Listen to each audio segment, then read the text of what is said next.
अयोध्या के भव्य राम मंदिर से जब चढ़ावे चोरी की खबर सामने आई तो पूरा भारत हिल गया।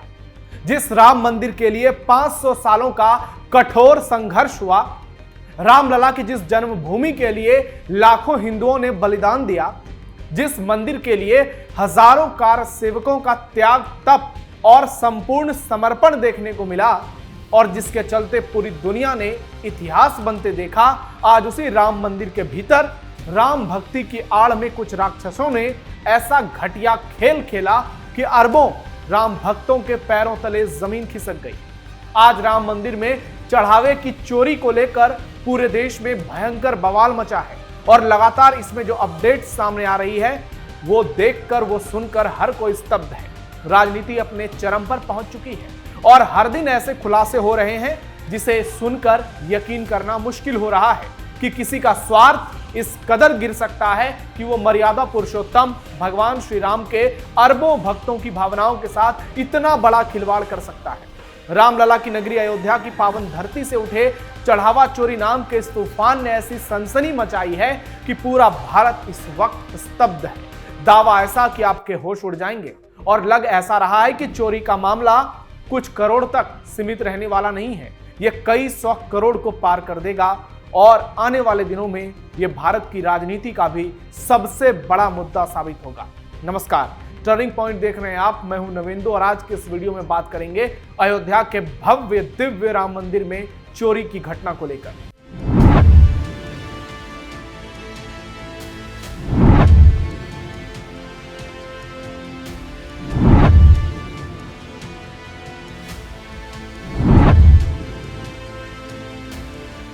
अयोध्या राम मंदिर में चढ़ावा चोरी के मामले की जांच के लिए एसआईटी ने 2 दिनों के भीतर कुल 19 घंटों तक मंदिर परिसर के भीतर पूछताछ की, जांच पड़ताल की। जांच टीम ने दान पेटी से पैसे निकालने, गड्डी बनाने और गिनने की पूरी व्यवस्था को स्वयं परखते हुए सुरक्षा व्यवस्था का पूरा जायजा लिया। इस बीच सोशल मीडिया पर लगे गंभीर आरोपों के बाद मुख्य संदिग्ध रामशंकर उर्फ टीनू यादव ने कैमरे पर आकर अपना पहला बयान जारी किया और अपने ऊपर लगे तमाम आरोपों को पूरी तरह से निराधार बताया। एसआईटी ने पहले दिन 8 घंटे और दूसरे दिन 11 घंटे तक मंदिर में पूछताछ की। टीम ने चढ़ावा रूम का सीसीटीवी डेटा करीब 1 दर्जन पेन ड्राइव में लिया। अब पहले के कर्मचारियों का डेटा निकालकर उनसे भी पूछताछ की जाएगी। अब तक की जांच में 9 ऐसे कर्मचारी मिले हैं जिन्होंने हाल ही में महंगे फोन और गाड़ियां खरीदी हैं। किसी के पास महंगे आईफोन है तो किसी के पास फॉर्च्यूनर, जिससे उन पर संदेह और ज्यादा गहरा गया है। एसआईटी ने स्टेट बैंक के कर्मियों से भी उनके कामकाज पर डिटेल जानकारी ली, जबकि कुछ कर्मचारियों से वसूली भी हुई। भारी मात्रा में लाखों के कैश जब्त किए गए। इस चोरी के खेल में जो सबसे बड़ा नाम एक्सपोज हुआ है वो है टीनू यादव, जिसकी जिंदगी पिछले 4 सालों में पूरी तरह से बदल गई। वो करोड़पति हो गया और उसका भतीजा मनीष यादव भी। उसके पास बड़े बड़े हॉस्टल, गाड़ियां और संपत्तियों की बात की जा रही है, लेकिन टीनू यादव कह रहा है कि उसका इससे कोई लेना देना है ही नहीं। जो आरोप लग रहे हैं 50 करोड़ की संपत्ति, वो सब निराधार है। जो हमारे ऊपर आरोप लगा रहे हैं लोग 50 करोड़ की संपत्ति है, वो तो भगवान जान रहे हैं। सारा इन लोगों को सफाई देने का क्या मतलब है हमारा, कि भगवान इनका निर्णय करेंगे। जय श्री। मामला बहुत संवेदनशील हो गया है और राजनीति भी जमकर हो रही है। बीजेपी और समाजवादी पार्टी में घमासान चल रहा है। अखिलेश यादव ने इस मामले पर फिर से हमला बोलते हुए कहा है कि सीसीटीवी से सीसी का राज खुल जाएगा, यानी चंदा चोरी का। भाजपा का धर्म का मतलब धन है और सुना है जैसे इलेक्शन में जब बेईमानी की थी इन्होंने, कुंदरकी की, या अन्य चुनावों में जहां बेईमानी हुई थी वहां सीसीटीवी फुटेज नहीं मिले थे और सीसीटीवी फुटेज नदारद हैं, गायब हैं, खो गए हैं। और सीसीटीवी से, क्योंकि सीसीटीवी से सीसी का राज खुल जाएगा। सीसीटीवी के फुटेज इसलिए नदारद हैं कि सीसीटीवी से सीसी का राज खुल जाएगा। सीसी का मतलब तो जानते ही होंगे आप।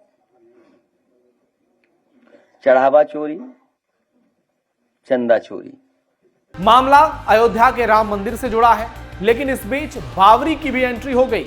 यूपी के डिप्टी सीएम ब्रजेश पाठक ने सपा सुप्रीमो अखिलेश यादव पर जोरदार पलटवार करते हुए कहा, मेरा सवाल सपा सुप्रीमो से है कि बाबरी मस्जिद को बनाने के लिए जो चंदा जमा किया गया था वो पैसा गया कहां, उस पर सवाल नहीं उठाएंगे। लेकिन सनातन संस्कृति पर इस तरह की बयानबाजी करके केवल तुष्टीकरण की राजनीति की जा रही है। ब्रजेश पाठक ने अखिलेश पर बड़ा हमला बोला, सुनिए। अखिलेश यादव जी समाजवादी पार्टी के मुखिया से मैं कहना चाहता हूं, और जो भी लोग सवाल उठा रहे हैं, देखिए आपको पता है एसआईटी जांच चल रही है, एसआईटी का गठन हो चुका है और ट्रस्ट के लोग बहुत ही जिम्मेदार और गंभीर होते हैं और इसमें एसआईटी की रिपोर्ट के बाद कार्रवाई होगी। लेकिन मेरा सवाल विपक्षी दल खासकर समाजवादी पार्टी के मुखिया से, बाबरी मस्जिद को बनाने के लिए जो चंदा एकत्र हुआ था, आपको पता है हुआ था कि नहीं? याद है आपको? वो पैसा कहाँ गया पूछी करोगे, उस पर सवाल नहीं उठाएंगे। सनातन संस्कृति पर इस प्रकार की बयानबाजी करके केवल तुष्टीकरण की पॉलिटिक्स कर रहे हैं, वोट बैंक की राजनीति कर रहे हैं। इनको लगता है इससे इनका वोट बैंक सुरक्षित हो जाएगा, लेकिन प्रदेश की जनता अच्छी तरह समझती है ये दंगा फसाद कराने वाले लोग हैं, राम भक्तों पर गोली चलाने वाले लोग हैं। इनको प्रदेश जनता कभी माफ नहीं करती। एक लास्ट सवाल है सर, जहां पे आप अयोध्या के श्री राम मंदिर में चढ़ावे की चोरी कोई घटना नहीं है। इसे लेकर एक और नया खुलासा हुआ है। धर्म सेना के संस्थापक संतोष दुबे ने कैमरे के सामने कुछ ऐसे चौंकाने वाले खुलासे किए जिसे सुनकर आपको भी यकीन नहीं होगा। उन्होंने कहा कि 1989 में गांव-गांव, शहर-शहर और देश विदेश से पूजित होकर अयोध्या आई सोना, चांदी, हीरे और अष्टधातु की 1250 शिलाएं अब गायब हो चुकी हैं। ये शिलाएं 2002 तक कार सेवकपुरम में रहीं। मिट्टी की पूजित शिलाएं आज भी वहीं पर हैं, लेकिन धातु की शिलाएं कहीं नजर नहीं आ रही हैं। संतोष दुबे के मुताबिक सोने चांदी की शिलाओं की देखरेख का जिम्मा भी ट्रस्ट के महासचिव चंपत राय के पास था। ये शिलाएं कार सेवकपुरम में जहां सुरक्षित रखी गई थी, वहां कुल मिलाकर 3 ताले लगे थे। फिर भी ये शिलाएं कहां गायब हो गई, ये सवाल उनकी तरफ से पूछा जा रहा है। ये किसी को मालूम ही नहीं है कि शिलाएं कहां हैं। संतोष दुबे का दावा है कि सोने, चांदी और अष्टधातु की इन शिलाओं की कुल संख्या 1250 है। परमहंस रामचंद्र दास जी बताते थे कि इन शिलाओं में सबसे महंगी शिला मॉरिशस वाली थी। मुंबई के एक व्यापारी ने जो शिला भेजी थी उस पर हीरे भी जड़े थे। सबसे ज्यादा चांदी फिर सोने की शिलाएं थी। 3 तालों के भीतर से 2002 के बाद गायब हो गई। कार सेवकपुरम में विश्व हिंदू परिषद ने श्री राम मंदिर का मॉडल भी रखा था। इसके सामने एक दान पेटी भी रखी थी। इसमें भी देश भर से आने वाले श्रद्धालु दान करते थे और 50 रुपए से अधिक दान देने वालों की रसीद काटी जाती थी। मतलब इसमें कम की राशि का कोई लेखा जोखा नहीं था। इस दान पेटी में हर महीने 5 से 7 लाख रुपए जमा होते थे। दान देने वाले व्यक्ति को बदले में श्री राम मंदिर मॉडल की एक फोटो दी जाती थी, लेकिन उसका भी कोई लेखा जोखा नहीं है। यानी संतोष दुबे का दावा अलग है, अखिलेश यादव का दावा अलग है। और इस वक्त अयोध्या में राम मंदिर को लेकर हर दिन जो नए खुलासे सामने आ रहे हैं, उसके बाद निश्चित तौर पर लग रहा है कि कुछ बड़ा होने वाला है और आने वाले दिनों में यह मामला भारत का सबसे बड़ा सियासी मामला बन सकता है। और इसकी आंच अब मथुरा तक पहुंच गई है। अयोध्या के बाद मथुरा के श्री कृष्ण जन्मभूमि मंदिर में चढ़ावे की रकम और आभूषणों के रखरखाव की जांच की मांग तेज हो गई है। इसके लिए श्री कृष्ण जन्मस्थान शाही ईदगाह मामले के पक्षकार फलारी महाराज उर्फ दिनेश शर्मा ने योगी आदित्यनाथ को खून से लेटर लिखा है और सीबीआई जांच की मांग की है। फलाहरी महाराज ने कहा है कि चढ़ावे और सोने चांदी के आभूषणों का सही हिसाब किताब नहीं रखा जाता। प्रबंधन से जुड़े कुछ लोग इसका दुरुपयोग कर रहे हैं। मंदिर में आयोजित होने वाले फूल बंगले और 56 भोग जैसी व्यवस्थाओं में भारी कमीशन खोरी होती है। अगर मामले की सीबीआई जांच नहीं होती है तो वो हाईकोर्ट का रुख करेंगे। यानी अयोध्या से उठा बवाल अब थमने वाला नहीं है। एक एक करके तमाम मंदिरों को लेकर अब ऐसे दावे किए जाएंगे और ये होना ही चाहिए, क्योंकि करोड़ों अरबों सनातनियों का, राम भक्तों का, कृष्ण भक्तों का, शिव भक्तों का, उनकी जीवन की कमाई भी लगी होती है कई लोगों की। तो इस पर से पर्दा उठना बेहद जरूरी है और इस मामले में जो मुख्य आरोपी है वो सबके सामने आए। पूरा देश अब इसी को लेकर मांग कर रहा है। चोरी विवाद के बीच एक ऐसा खुलासा हुआ है जिसने पूरी दुनिया में बवाल मचा दिया है। आपको बता दें कि 2022 में जब भगवान श्री राम के भव्य मंदिर का लोकार्पण हुआ था, उसके बाद से अब तक वहां राम भक्तों का तांता लग गया है। श्री राम मंदिर में दर्शन करने वाले 2022 से अब तक 4.5 साल में करीब 62 करोड़ लोग हो गए हैं। दर्शन करने वाले लोगों की संख्या बड़े पैमाने पर बढ़ती जा रही है और लगातार इसमें इजाफा होता जा रहा है। कोई भी भगवान श्री राम के मंदिर आता है तो वो कम से कम 10 रुपए जरूर श्रद्धा भाव से दान पेटी में देता है और इस हिसाब से 600 करोड़ रुपए सिर्फ दान पेटियों में चला जाता है, जिसे लेकर आकलन किया जा रहा है। इनमें महिलाओं की ओर से दान की गई सोने चांदी के जेवरों की बात नहीं है, सिर्फ कैश की बात है। 2024 में चंपत राय ने जब चढ़ावे का डिटेल दिया था तब उन्होंने 13 क्विंटल चांदी और 20 किलो सोने का जिक्र किया था। 2025 में करीब 30 करोड़ लोगों ने दर्शन किए, जो 23, 24 और 22 की तुलना में अकेले बराबर थे।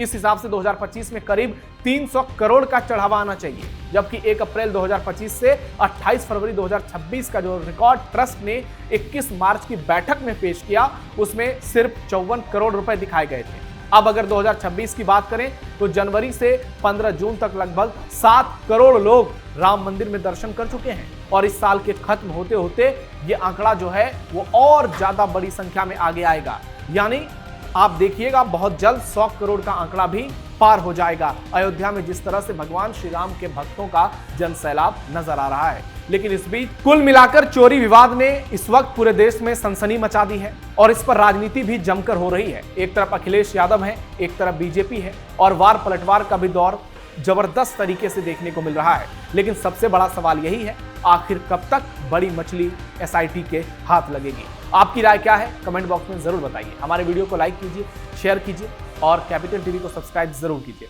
फिलहाल के लिए इतना ही, धन्यवाद।